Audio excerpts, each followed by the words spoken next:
All right, today we're pulling back the curtain on a true microbial double agent. Its name is Citrobacter, and, for decades, pretty much everyone just wrote it off as this harmless bug you'd find in soil or water. No big deal, right?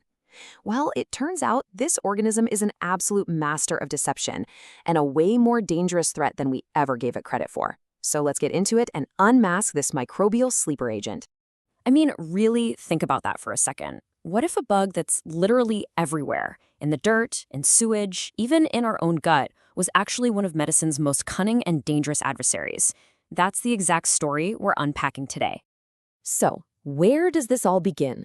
Well, for Citrobacter, it starts in the most ordinary places you can imagine. We're talking soil, sludge, contaminated food. It's what we call a ubiquitous organism, and it's even a quiet resident of our own bodies, a commensal, which just means it usually hangs out with us without causing any trouble. If you look at its official history, it goes all the way back to 1928. And for a while there, it had a bit of an identity crisis. Scientists kept shuffling it around different bacterial families. It wasn't until 1932 that it landed its modern name, Citrobacter, which is pretty cool. It literally got its name from its ability to live on citrate, a part of citric acid, as its only food source. Finally, in 1958, they locked in its official designation, and the confusion was over. And for most of that time, that's exactly how the medical world saw it, just an environmental contaminant. If it popped up in a lab sample, the thinking was, it's probably nothing, just a simple colonizer, super low risk for causing any real harm. And let me tell you, this was a massive underestimation. Okay, this brings us to its first secret weapon, its unbelievable talent for hiding in plain sight, even from highly trained microbiologists. This bug is a master of disguise, and its little disappearing act has some very serious consequences. Look at this. It perfectly shows the problem.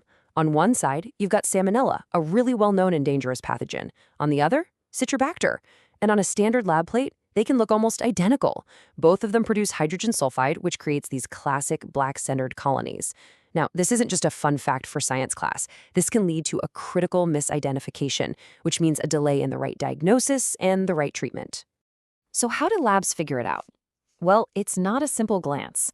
It's a whole multi-step process that basically peels back the layers of this disguise. To correctly identify the different species inside its most common group, the C. friendly complex, you might need to run a full panel of up to 15 different biochemical tests. It's just a real testament to how incredibly well this organism can hide, even from the experts. But its deception, it goes way beyond the lab. There's one particular species, Citrobacter cosseri, that has this uniquely terrifying ability to attack the most vulnerable people imaginable, newborn babies. And the way it does it is just a horrifyingly effective strategy. 77%. Just let that number hang in the air for a second. It represents a catastrophic complication rate for a very, very specific type of infection.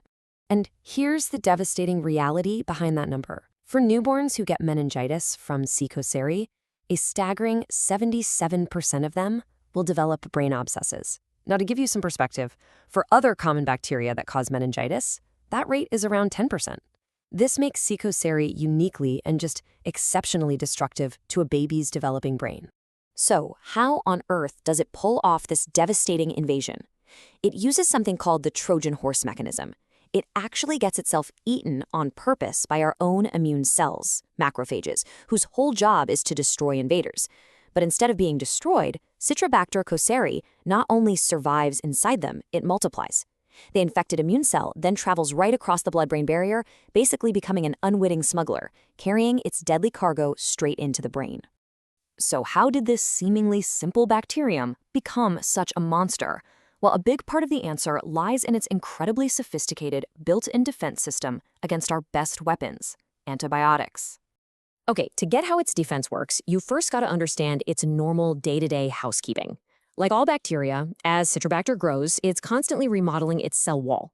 It actually recycles up to half of its own wall material every single generation. It's a super efficient system. Broken pieces get brought back inside by a transporter called AMP-G, and then another enzyme, AMP-D, breaks them down to be reused. Simple enough, right? Now watch this. This is where that normal process turns into a powerful weapon. When an antibiotic like penicillin attacks, it stops the cell from building its wall. But, and this is key, the breakdown process keeps going, creating a flood of cell wall fragments inside the bug. This flood completely overwhelms that recycling enzyme, AMP-D. These leftover fragments now act as an alarm signal. They bind to a master switch called AMP-R, which flips on a massive counterattack. It starts pumping out an enzyme called AMP-C that just pours out and destroys the antibiotic. It's an absolutely brilliant, inducible shield. And that intelligent defense system? That's just the beginning. Today, we're on a modern battlefield, squaring off against global clones of Citrobacter that have armed themselves to the teat, becoming true superbugs. Its modern arsenal is genuinely terrifying. It starts with that built-in AMP-C shield we just talked about. Then, it can pick up genes from other bacteria that let it defeat even stronger antibiotics. But what's most alarming is the rise of carbapenemases. These are the so-called nightmare enzymes, like KPC and NDM1, that destroy our absolute last resort antibiotics. And all these weapons are being spread by these super successful international clones like C-friend-D ST22, which act like mobile weapons depots for resistance genes. So, how in the world do doctors fight back against a threat this adaptable? Honestly, it's like a strategic game of chess. If you know the bug is a standard AMP-C producer, you avoid common antibiotics like ceftriaxone because you know it can just flip on that resistance shield. Instead, you go for a more stable drug like cefepime. But if you're up against one of those nightmare NDM1 producers, you need a seriously sophisticated two-drug combo just to outsmart it. And this is where the story comes full circle. We are now fighting deception with deception. Our newest antibiotics, like cefiderocol, are using their own Trojan horse strategy. The drug is actually designed to look like iron, which is something the bacterium needs to survive. So the bug actively pulls the drug inside, only to be destroyed from within. It's an absolutely brilliant way to get past all of its defenses. So think about this journey. Citrobacter has gone from a simple microbe that we dismissed for decades to a highly sophisticated, super-resistant pathogen. From its visual disguise in the lab to its Trojan horse invasion of the brain, it has proven itself to be a true master of deception. And as its microbial sleeper agent continues to adapt and pick up new weapons, you really have to wonder, in this escalating arms race between bacteria and medicine, who is actually going to win?